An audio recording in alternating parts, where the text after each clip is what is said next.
Australia میں ایک پاکستانی حلوائی کا بڑا برا انجام سامنے آیا ہے. یہ واقعہ ہے دو دوستوں کی کہانی ہے. ایک دوست آسٹریلیا میں سیٹل تھا, سٹیزن تھا, وہاں پر اس کا پاکستانی ریسٹورنٹ تھا. یہ دوسرا دوست کبھی اکٹھے پڑھتے تھے, تو یہ ابھی بھی غریب تھا, فیصل آباد میں مٹھائی کا کام کرتا تھا.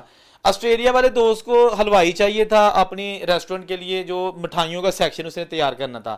اس نے اپنے دوست سے کہا کہ تم ہمیشہ مجھے کہتے ہو کہ مجھے بھی بلاؤ, اب وقت آ گیا ہے, میں آپ کو بلاتا ہوں.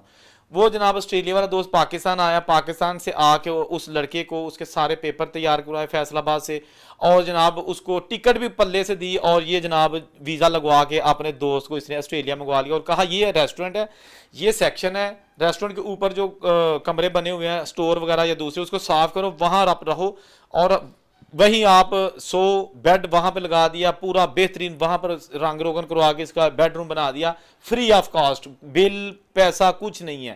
ساتھ اس کو کہا کہ آپ کو میں مہینے کے یا ہفتے کے اتنے پیسے بھی دوں گا, 600 یا 650 مہینے کے اس وقت. تو اس نے کہا کہ جی ٹھیک ہے, بالکل ٹھیک ہے. یہ بڑا بندہ خوش ہو گیا جو پاکستان سے آیا تھا, اور جناب 6 مہینے گزرے تو یہ پوٹیاں تے لگ گیا. یعنی کسی دوسرے ریسٹورنٹ والے نے اسے کہا کہ تمہیں وہ 600-650 مہینے کے دیتا ہے, میں تجھے 700 دوں گا ڈالر, تو سب میرے پاس آ جاؤ. یہ چپکے سے اس کے پاس چلا گیا کہ اتنے 600 لابھ دو, اسے 700 لابھ دا.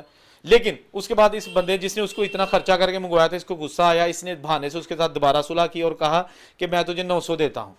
وہ پھر واپس آ گیا.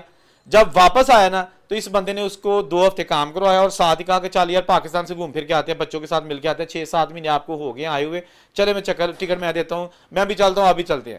یہ دونوں, وہ بندہ پھر لالچ میں آ گیا. پاکستان آیا, آتے ہی اس نے جناب اس کا ویزا کینسل کروایا, اس کو پاسپورٹ وہیں سارا کچھ کینسل کروا کے اس کو وہیں رکھا, اور خود وہ واپس آ گیا. اور یہ منتے ترلے کا آتا رہ گیا. اس نے کہا نہیں, تو نے میرے پہ دغا کیا ہے, میں نے تمہیں اتنا خرچہ کر کے وہاں بلایا, رہائش دی, سارا کچھ کیا, تیرا ویزا لگوایا, اور تو نے 150 کی خاطر مجھے چھوڑ دیا. اب میں آپ پر ٹرسٹ نہیں کر سکتا, اب آپ کو نہیں بلاؤں گا. وہ اس کا نام بلیک لسٹ میں ڈلوا کے جیسے بھی ہے, وہ آج بھی پاکستان میں ایک چھوٹی سی حلوائی کی دکان پہ کام کرتا ہے, اور قسم پرسی کی زندگی گزارتا ہے. اچھے بھلے رزق کو اس نے جو ہے نا وہ ٹانگ مار دی, صرف لالچ کی وجہ سے.